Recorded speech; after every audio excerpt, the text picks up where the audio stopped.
Saludos. Hoy nos metemos de lleno en una historia de ambición, de estigma y, la verdad, de un éxito deslumbrante. Sí, es una historia fascinante. Tenemos sobre la mesa el libro Los suetes que se establecieron en Cataluña, de Román Piña Homs, y lo vamos a analizar junto a una crítica de la filóloga Rosa Planas y los comentarios del propio autor. La historia, en fin, sigue a una comunidad mallorquina que entre 1860 y 1940 no es que solo migrara a Cataluña, es que transformó por completo su destino. Totalmente. Y esto nos plantea una pregunta que yo creo que va a guiar toda nuestra conversación. ¿Cómo lo hicieron? ¿Cuál fue la fórmula para pasar de ser una comunidad, segregada en una isla, Claro. a convertirse en auténticos titanes de la burguesía catalana en que apenas una generación? Es que esa es la gran pregunta. Y para empezar a responderla hay que entender de dónde venían, el punto de partida. Sí. Para quien no conozca el término, los suetes son los descendientes de los judíos conversos de Mallorca. Vale. Y a pesar de ser católicos desde hacía siglos, sufrieron una discriminación social, una segregación profundísima en la isla. Casi como una casta aparte, ¿sabes? Entiendo. O sea, que no podían acceder a ciertos cargos o... Exacto. Ni casarse libremente fuera de su comunidad. Entender ese lastre, ese peso histórico, es absolutamente clave para medir la magnitud de lo que consiguieron al llegar a Barcelona. Claro, porque no partían de cero. No. Partían de una situación de desventaja social clarísima. Y el símbolo de hasta dónde llegaron, la prueba física, de su triunfo, sigue en pie en una de las esquinas más cotizadas de Barcelona. La Casa Fuster. En pleno Paseo de Gracia. Exacto. Ese edificio no es solo una joya del modernismo, como vamos a ver, es el capítulo final de una historia de emancipación económica, social y yo diría que sobre todo cultural. Es una declaración de intenciones. Es la declaración de victoria hecha de piedra, ni más ni menos. Pues vamos a desgranar esa declaración, a ver qué nos cuenta. La crítica de Rosa Planas, de hecho, arranca justo ahí con la Casa Fuster. Sí. La describe como un buque insignia. Una obra del legendario arquitecto Luis Domenech y Montaner, que representaba una prosperidad que iba, mucho más allá del dinero. Sí, y me encanta que Planas use la palabra global para describir esa prosperidad. Es que es perfecta. Totalmente. No era solo económica, era intelectual, artística, cultural. La persona que encarga su construcción es María Fuster Fuster, pero la verdadera, la estratega de todo este ascenso social, según la fuente, es una pariente suya. Ah. Una figura que parece sacada de una novela, de verdad. ¿Y quién fue la arquitecta de este ascenso? ¿Es ella la figura clave en todo esto? La pieza clave, la que movía los hilos entre bambalinas, era Fanny Fuster Fortesa. Fanny Fuster Fortesa. Planas la califica como una de esas mujeres increíbles que actuaron como una quinta columna para la emancipación. Y su movimiento maestro, la jugada perfecta, fue su matrimonio con un aristócrata catalán, Josep de Castellarnau. Aquí es donde la historia da un giro increíble. Porque no se trata simplemente de un matrimonio ventajoso para ella para ascender socialmente. No, para nada. Ocurre justo lo contrario, ¿no es así? Exactamente. Es una inversión de roles total. La familia de su marido, de rancio abolengo aristocrático, estaba prácticamente en la ruina. Vaya. Y es el patrimonio de Fanny, el capital fresco y moderno de una mujer que venía de una comunidad estigmatizada, el que rescata el linaje y la fortuna de la vieja élite. Es una metáfora perfecta. Es la modernidad y el mérito arrollando a una tradición que estaba, anquilosada. Es una dinámica de poder fascinante.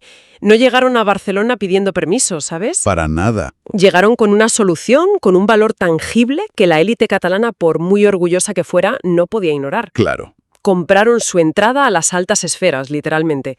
Y lo hicieron salvando a quienes, en teoría, estaban por encima de ellos. Esa fue la clave de su éxito. Usaron el dinero no solo para hacer más dinero, lo usaron para comprar estatus y cultura. Se infiltraron, como dice Planas, en la dura coraza de las altas esferas sociales, a través de los salones del mecenazgo artístico. De las alianzas matrimoniales, claro. Exacto. No eran solo joyeros o comerciantes, que era lo tradicional en Mallorca. En Cataluña se convirtieron en figuras como Antonio Fuster Fortesa, que fue un pintor notable. Conquistaron los espacios culturales.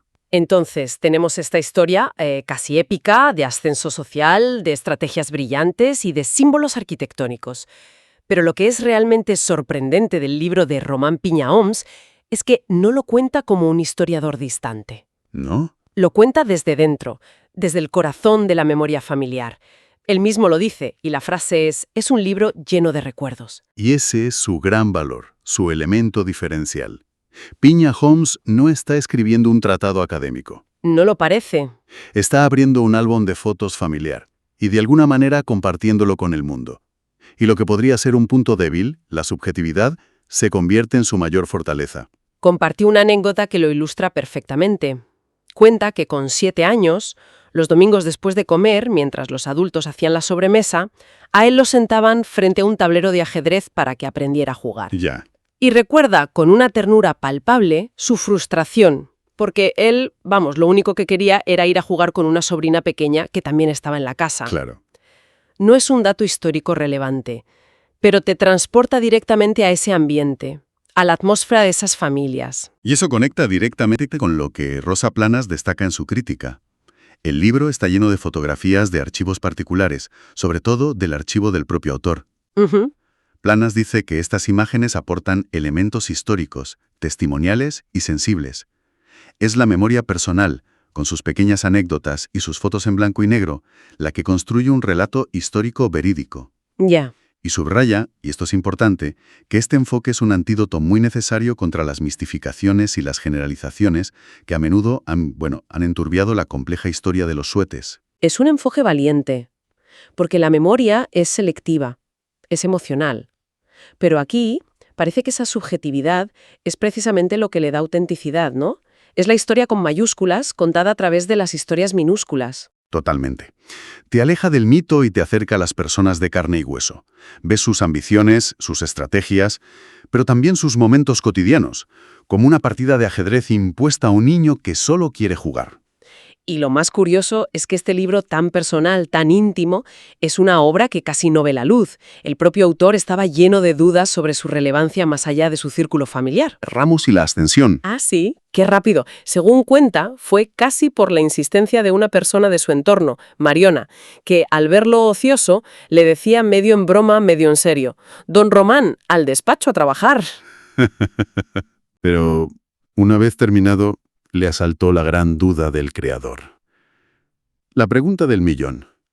Esto me interesa a mí, pero ¿le interesará a alguien más? Sí, Es un miedo muy real. efectivamente. Él mismo se preguntaba si valía la pena publicarlo. Pensaba que quizás era solo un ejercicio de nostalgia personal, ¿sabes? Así que con mucha humildad decidió hacer una pequeña encuesta. Se lo pasó a su círculo de confianza, ¿no? A amigos, a colegas de la universidad, Sí. incluso a la escritora Carmen Riera, que de hecho iba a ser la encargada de presentar el libro en Barcelona. Y la respuesta fue unánime. Román, esto tiene que publicarse. Todos vieron lo que él, desde su modestia, no alcanzaba a ver. Claro. Que sus recuerdos familiares no eran solo suyos. Eran una pieza valiosísima del puzzle de la historia de Mallorca y de Cataluña. Y el crítico más duro fue su propio hijo. Cuenta que le dio el visto bueno, pero no sin antes decirle con algo de sorna: «Papá, está bien, pero reléelo un par de veces más, por si acaso». Ríe. No hay crítico más implacable que un hijo. Desde luego. Pero ese detalle, esa anécdota, nos dice mucho. Nos habla de un académico ya consagrado que somete su obra al escrutinio familiar, que duda de su valor y que lo concibe como un proyecto íntimo. Ya. Esa humildad es precisamente lo que hace que el libro conecte de una forma tan humana. No hay arrogancia académica, hay un deseo genuino de compartir una memoria. Esta naturaleza tan personal del libro podría hacer pensar que es una obra aislada, casi un diario, pero el propio Piña Holmes se encarga de enmarcarla en una conversación mucho más grande y antigua, ¿verdad? Absolutamente. Él es muy consciente de que su libro de recuerdos no surge en el vacío. Se apoya, como él dice, en hombros de gigantes. Claro. Reconoce que hoy existe una bibliografía muy extensa sobre la causa chueta, pero que no siempre fue así. Durante mucho tiempo fue un tema tabú o, tratado con muchos prejuicios. Y para él hay un punto de inflexión clarísimo, un libro que lo cambió todo. Sí, la obra de Miguel Forteza de 1967. Para Piña Holmes, ese libro fue el que abrió la veda a un tratamiento riguroso y académico del tema. Y de nuevo, lo conecta con un recuerdo personal, increíblemente entrañable. Ya. que nos muestra cómo se gestan los grandes cambios intelectuales, en realidad. Nos lleva de vuelta a su juventud. Cuenta cómo su tío Miguel Forteza, que no era tío de sangre pero sí un mentor, le leía el manuscrito de aquel libro pionero cada martes por la tarde. Antes de enviarlo a la imprenta. Sí, exacto. Imagina esa escena. Un joven Román Piña Homs escuchando capítulo a capítulo el libro que iba a revolucionar los estudios sobre su propia comunidad. Es increíble. Incluso recuerda una anécdota tan mundana y a la vez tan reveladora como que una tarde se fundió una bombilla en mitad de la lectura y se echaron a reír. Es en esos pequeños momentos donde se teje la historia intelectual de un país. Vamos, que la casa de su tío era el epicentro cultural de la isla en ese momento. Esos encuentros no eran solo una lectura entre tío y sobrino. Para nada. Piña Homs cuenta que cuando él se iba, empezaban a llegar a casa de Forteza figuras de primer nivel. El historiador José Orlández, el poeta Tomeu Colón, el también historiador Gabriel Cortés. Era un verdadero laboratorio de ideas. Allí, en ese salón, se estaba forjando el armazón intelectual que permitiría a la siguiente generación, la de Piña Homs, contar su propia historia. Y esa conversación, que empezó en círculos académicos y salones privados, acabó desbordándose. Claro. Y llegando al gran público. Ya no era solo un tema para historiadores. Exacto. Piña Homs menciona cómo, después de Forteza, el tema saltó a la ficción, a la novela, y pone como ejemplo principal la obra de Carmen Riera, la misma que le animó a publicar su libro. Sí, sus novelas sobre el mundo sueta se han traducido a más de 14 idiomas. Eso es una prueba irrefutable de que esta historia local, esta memoria de una pequeña comunidad, tiene un interés y una resonancia universales. Entonces, si unimos todas las piezas, ¿qué tenemos? El libro de Román Piña Homs no es solo la crónica de un éxito empresarial, es un tapiz que está tejido con los hilos de la memoria más íntima, Sí. pero que a la vez se inserta en una conversación académica y literaria que lleva más de medio siglo en marcha. Es un puente perfecto, entre lo micro y lo macro. Conecta el recuerdo de una partida de ajedrez en la infancia con la construcción de un edificio emblemático en el Paseo de Gracia. Exacto. Y demuestra cómo una comunidad, armada con inteligencia, con capital y con una estrategia social muy audaz, pudo no solo superar un estigma de siglos, sino reescribir por completo su destino y, de paso, influir en la historia de su nueva tierra de acogida. Al final, volvemos a la idea de Rosa Planas.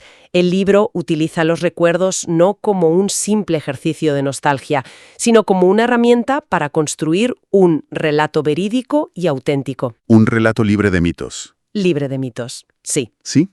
Y esto nos deja con una reflexión final muy potente, creo yo. La historia, con mayúsculas, a menudo se cuenta a través de reyes, batallas, tratados. Los grandes acontecimientos. Eso es. Pero aquí vemos el poder inmenso de las historias familiares, de las anécdotas privadas, para darnos una comprensión mucho más profunda y humana del pasado. Y esto plantea una pregunta importante. A ver. Hemos visto cómo la memoria personal puede iluminar la historia, pero también nos obliga a preguntarnos, ¿quiénes realmente se convierten en historia? ¿Y cuántas otras historias, igual de reveladoras, siguen guardadas en álbumes de fotos privados, esperando a que alguien se atreva a contarlas?